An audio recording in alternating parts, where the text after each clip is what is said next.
Изготовили и смонтировали купол диаметром 8 метров для детского лагеря «Дружба». Такие вот у нас широкие двери. Двери у нас баян, состоящий из 3 секций.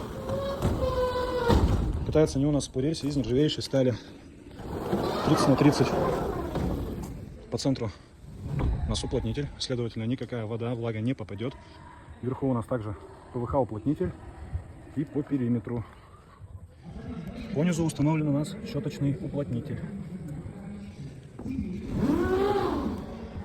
Внутри также по периметру у нас карнизы для штор. Сейчас планируется подготовка к покраске, пропиткой подиума. Высота в коньке 4 метра. Вот такая вот красота для ребятишек.